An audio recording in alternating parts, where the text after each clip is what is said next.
ధరణి మీద మేము ప్రభుత్వంలో వస్తే ఎవరి భూమి వారికే ఏదైతే బీఆర్ఎస్ పీరియడ్లో చాలా భూములు ఇందిరాగాంధీ ఇచ్చిన అసైన్ ల్యాండ్ కానీ అదేవిధంగా సాగు చేసుకున్నటువంటి రైతులకు ఇచ్చిన భూమి కానీ ఇందిరాగాంధీ ఇచ్చిన భూములు కూడా తీసేసుకున్నారని ముఖ్యంగా రాహుల్ గాంధీ గారు ఖమ్మం సభలో ఇందిరాగాంధీ దియేసో జమీన్ వి సర్మాయదార్ లియే అని చెప్పడం జరిగింది.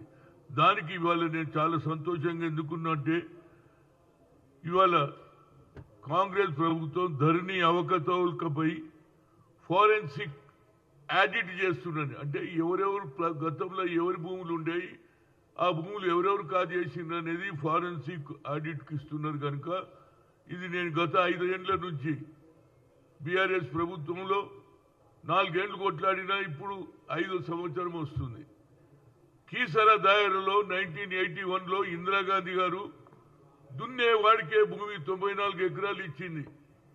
కానీ రాను రాను ఎప్పుడైతే ఔటర్ రింగ్ రోడ్ వచ్చిందో ఆ దొరగారికి రాగి కృష్ణారెడ్డి గారికి ఆశ పెరిగి అందులో 2 హరిజనులు చనిపోతే దొంగ సంతకాలు చేసి హైకోర్టులో ఆర్డర్ తెచ్చుకొని రెవెన్యూను మేనేజ్ చేసుకొని ఆ భూమి 36 ఎకరాలు అమ్ముకోవడం జరిగింది. రియల్ ఎస్టేట్ వాళ్ళు ఒక్కొక్క విల్లా 4 కోట్లకు అమ్ముతున్నారండి.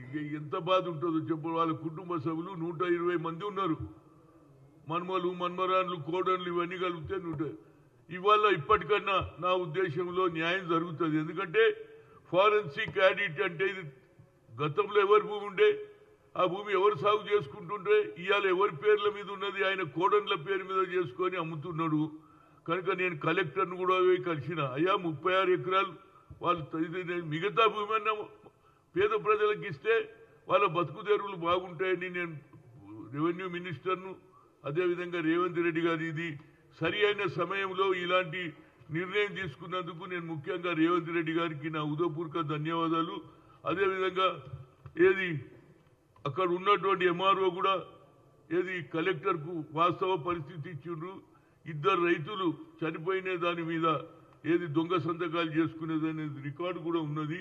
తప్పనిసరిగా ఈ కేసులో న్యాయం జరిగితే నిజంగానే ఏ విధంగానేది ఇది ఇందిరాగాంధీ ప్రభుత్వం అంటున్నారో ఇందిరాగాంధీ ఆలోచనను మొట్టమొదలు దీన్ని సెటిల్ కావాలి. ఎందుకంటే రాహుల్ గాంధీ గారి సాక్షాత్తు ఖమ్మం మీటింగ్ లో ఇందిరాగాంధీ దియేసో జమీన్ సర్మాయదార్ లేదే బీఆర్ఎస్ గవర్నమెంట్ అని చెప్పిండు. కనుక దీన్ని తప్పనిసరిగా సెటిల్ చేస్తే మిగతా భూమి వాళ్ళు వస్తే వాళ్ళ బతుకుతారు. ఇవాళ అడక తింటున్నారు, రోడ్ల మీద పడుకుంటున్నారు ఎస్సీలు.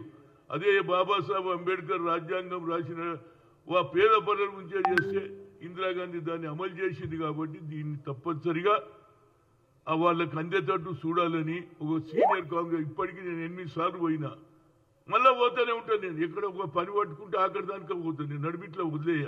కనుక తప్పనిసరిగా వీళ్ళకి న్యాయం జరగాలి. అక్కడ ఉన్న శ్రీనివాస్ కోట్లు తిరిగి అప్పులు చేసి తిరుగుతూ ఉన్నాడు.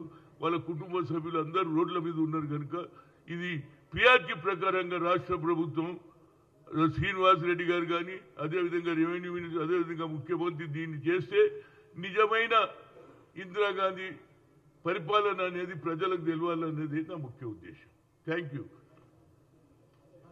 అదేవిధంగా ఇప్పుడే ఏది కేటీఆర్ మీద పెట్టినటువంటి కేసుకు ఆయన ఏసీబీకి ఇది ఎంక్వైరీ చేయొద్దని పెడితే కేసు కొట్టేసింది. కనుక తప్పనిసరిగా ఇందులో లోతుపాతులు ఉన్నాయి కాబట్టి హైకోర్టు కొట్టేసింది. ఇప్పుడు సుప్రీంకోర్టు పోతాడో ఎటు పోతాడో, కానీ 9th మళ్ళీ విలువాలని ఉన్నది. తప్పనిసరిగా ఇందులో ఏది లావాదేవీలు జరిగినాయి అన్నట్టు కనిపిస్తుంది. అందుగుంచే హైకోర్టు కొట్టేసింది. కాబట్టి ఆయన దానికి ఏం జవాబు చెప్తాడు, ఏ విధంగా ఏసీపీ ఎంక్వైరీ చేస్తుంది. ఇది మనీ లాండరింగ్ కేసులాగా ఉన్నది.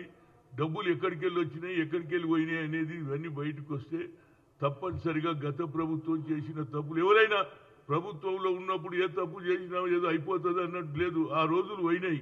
తప్పనిసరిగా ప్రజలు గుర్తుంచుకొని వచ్చిన ప్రభుత్వం తప్పనిసరిగా ఇవాళ మాట ఇచ్చింది. కాబట్టి దీని మీద రేవంత్ రెడ్డి గారు ఏసీపీ కేసు ఇచ్చారు. ఈ కేసు తప్పనిసరిగా న్యాయ విచారణ చేసి తప్పు ఎవరు జరిగితే వారికి తప్పనిసరిగా శిక్ష పడుతుంది అనేది నా ఉద్దేశం. Thank you.